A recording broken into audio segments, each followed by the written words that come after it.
Our very own blessings in Nigeria, all the way in the capital, Lilongwe, speaking to officials from the ACB and, of course, road traffic. But joining me in the studio right now is Mphatso Hanjahanja, a gospel musician. She's releasing her album. Very good morning to you, and of course, welcome to the show.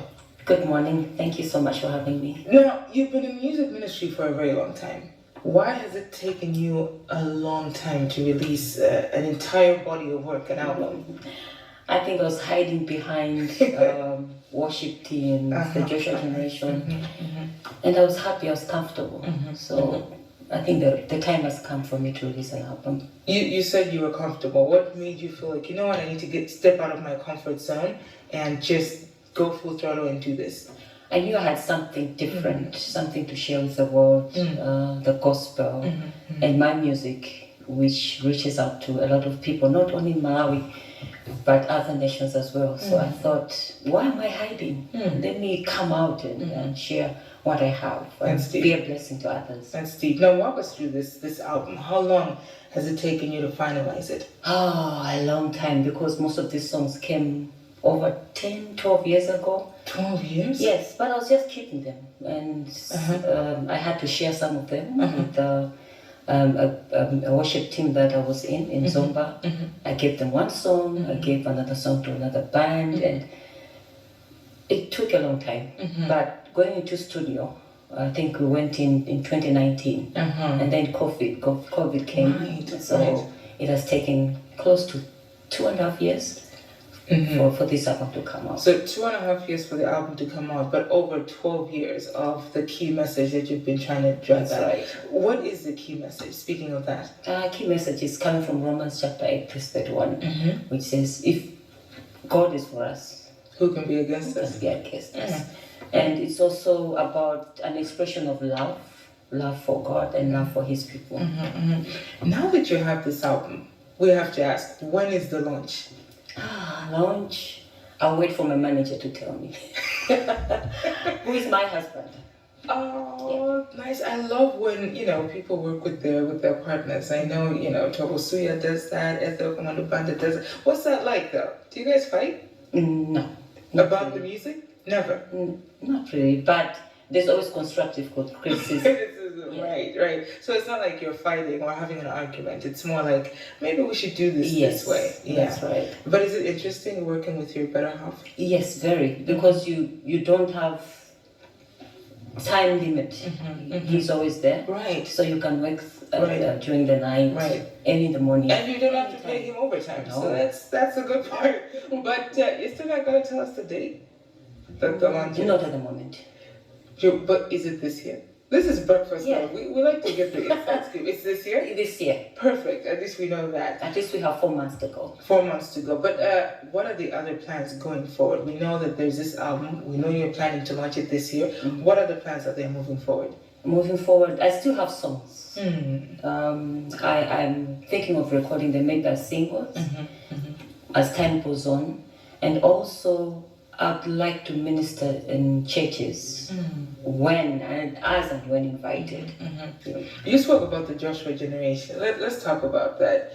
You made headlines with this group in the past years. What was that like? What was that experience like? It was a good experience. My first time to be there. It wasn't my first time. My first time was with the Voice of Calvary, which was a group in Blanta, based in Blanta. And then I joined the Joshua generation. It was massive because it was really based on prayer. We prayed a lot for the albums and also for ministry because it was a church group leading worship in church. So it was good.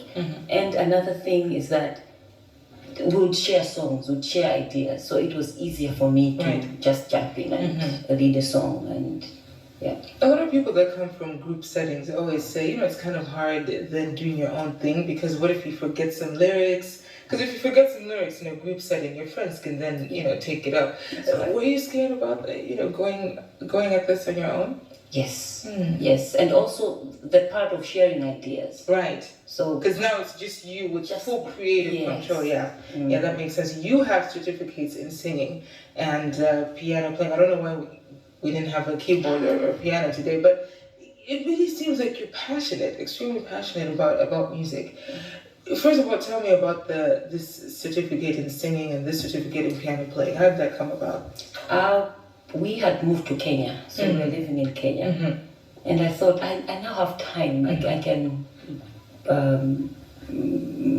build my skills. I can experience what other people are experiencing by just working on myself. So I joined a school and then did my grade 1 of singing and then moved on up to grade 3. And then I said, okay, let me work on the piano. So I did grade 1. It was tough. Unfortunately, for a skill like that, you need to practice. Even for singing, you need to practice. You need to practice. Without practice, you lose it. So I'm not very good at the keys at the moment. At the moment? No. Because you haven't been practicing? No. But you can play. I think that's the issue. I can play. At least you can sing. That's what matters. Yeah. But this album, what's it called? What's the title of it? The title is NDIMAKUKONDANI. I love you. It's about God. Most of the times we don't express our love to God or towards God. We are there to beg, asking for things, asking to bless us. But sometimes it's just good to come back to God and say, Lord, I love you. So that's the title. Just come and not ask for anything and just say, you know what, I really love you. Young one that called Sam Bandit today, and we just said, you know, Sam, we really love you. You work hard. He was just like, literally didn't know what to say. Sam, you say I love you too when people say I love you. 5-year, 10-year plan for Mphatso Hanjahanja before I let you go. Releasing singles, mentoring younger generations. I'm an HR person, so I like coaching. I want to see change in people's lives, and I want to raise more worshippers. You're an HR person? Yes. Nice. So you're in charge of firing and hiring. Thank you very much, Mphatso, for being here with us. Very, very inspirational indeed. Mphatso Hanjahanja, gospel musician, who's of course releasing her album this year. 2022. They'll let us know the dates, but it's called NDIMAKUKONDANI, basically saying I love you, God. We'll be back with more Breakfast Live after this.